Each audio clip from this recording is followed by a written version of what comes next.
Thanks for joining us here at 5:30. I'm Mike Dardis. And I'm Ashley Kirkland. Holiday travel really ramping up tonight as people head to their Thanksgiving destinations or to the store to pick up those last-minute items for their feast. WLWT News 5's Todd Dykes is live in this Storm Tracker Max with how things are looking on the roads right now. Todd, you just crossed the Brent Spence. How are things looking? It's a big victory dance here in my head. That was a major moment for my videographer colleague Colin and I. We, in fact, for those of you folks who understand the lay of the land, just a little north of Cincinnati at Hopple Street, that's the exit a lot of UC students take to get to campus. That's about 3 miles heading south to the bridge. Took 30 minutes, so not a 1-minute mile, but about a 10-minute mile. Finally got across the bridge. I want to show you a live look now here in northern Kentucky as we're heading south on the Brent Spence into this area that was affectionately known as the Cut in the Hill. We're heading south. We'll be going up the hill to head further into northern Kentucky. Stop and go right now, but it is a lot better than it was just about 15-20 minutes ago on the Cincinnati side of the river. Bottom line, based on all that we have seen today, the concept of pent-up travel demand is playing out in real time on our area roadways.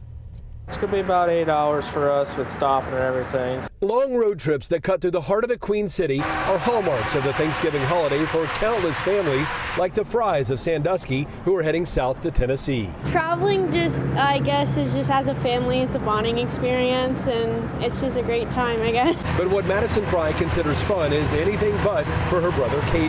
Have you driven through Cincinnati before? Yeah, many times. It's probably the worst town to drive through in Ohio. Where's the choke point?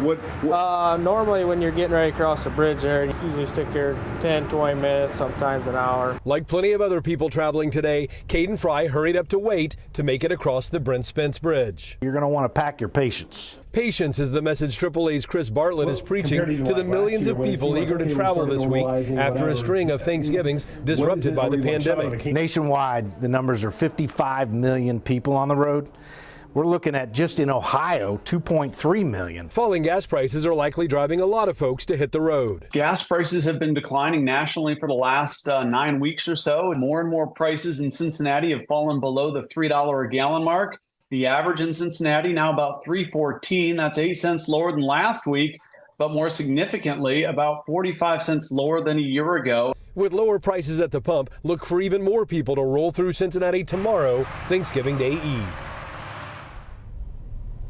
All right, now here's a live look from the camera facing the backside toward the back anyway from Storm Tracker Max, if I'm saying that correctly. So a pretty eerie look there, but that's what's behind us. Ahead of us, again, heading southbound on the Cut in the Hill in northern Kentucky on 75 South. Just a lot of taillights ahead of us. So that is the story that'll be repeated, especially tomorrow, I'm sure, throughout the day. So, as the one gentleman said with AAA, you do want to pack your patience. And I want to add, like the highways, skyways also crowded.